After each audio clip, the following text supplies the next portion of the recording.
Okay, before we start this explain video, I would like to note something about the title. It's not really misleading, but I definitely disagree with the word hoax.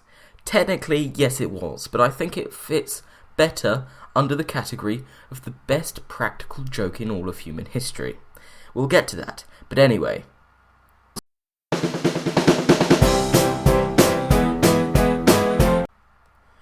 I'm Zepherus, and today I'll be explaining the Berners Street hoax. First of all, the titular Berners Street sits north-ish of Oxford Street in central London.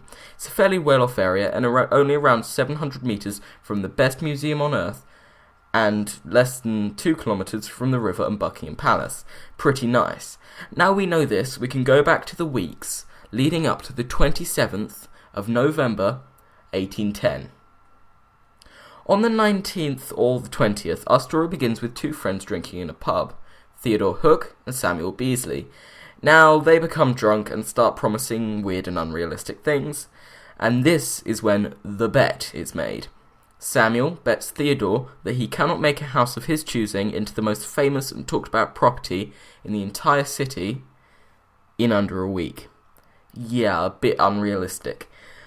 Samuel Beasley chose his random house, 54 Berners Street, situated in a wealthy neighbourhood. The resident, in particular in 1810, was Mrs. Tottenham, as in the football team, a wealthy old lady with a big budget and somewhat of a reputation in the upper classes, but other than this, it was just an unremarkable household. But unusually, to this bet, Hook agreed, and started to draw up plans. In the period of the 20th to the 26th, nothing seemed to happen. The biggest city on earth would just ground on without any unusual happenings of note. Indeed, Hook was planning something which, trust me, would probably take 6 solid days of planning, so bear with me.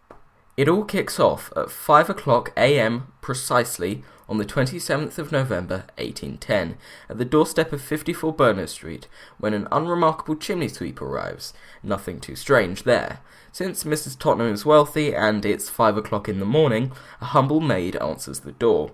The sweep claims that the house has ordered his services, when the maid or owners have done no such thing, which is a bit odd. But then, from around the corner, 2 more sweeps arrive, then 3, then more until there are a dozen chimney sweeps asking for entry to clean the chimneys. Something is up. I mean, it seems obviously nowadays just to be a prank delivery, nothing more.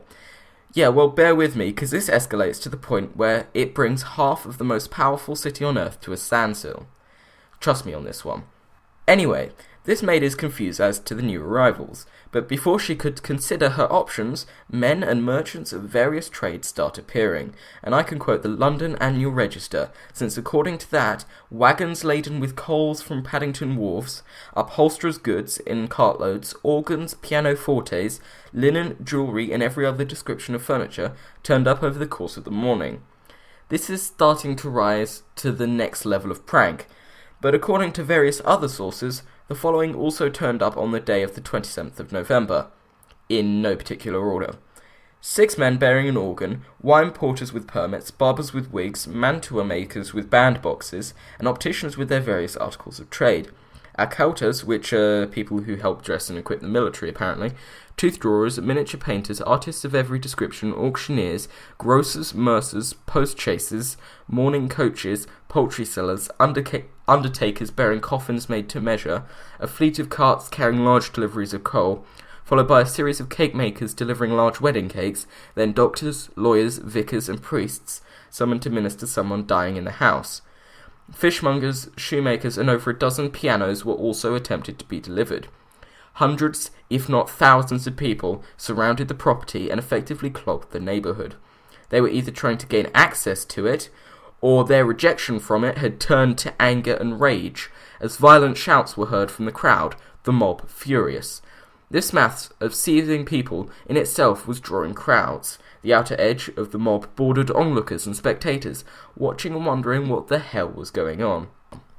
Within a matter of hours, news of this very unusual and spectacular occurrence spread like wildfire. Masses of people flocked to see the new huge crowd, making it even bigger. By this time, the Governor of the Bank of England, the Archbishop of Canterbury, and the Lord Mayor of the City of London also arrived, either because their services were called for by the House, or they had heard news of the commotion. These famous faces drew in yet more people, bearing in mind this is a city of well over 1 million people. The maid at this time had probably given up, but I can't seem to find any sources for this, so for all intents and purposes she disappears into the ether. People were stuck in the massive crowd, unable to leave due to the rest of the people surrounding them. At this point, in the early evening, the police, the 1810 version of riot control, were added to the mass, cordoning off two ends of the street to try and disperse and stop any more crowd build-up. They eventually managed to disperse most of the persons, but this was well after dark. But because of the crowds disappearing doesn't mean the interest disappeared also. The next day, information and various allegations to the perpetrator of these hoax orders flooded the London papers. Side note, you can see why this is called a hoax because of the hoaxed orders. Anyway, the annual summary of the year marked the event as one of the defining moments.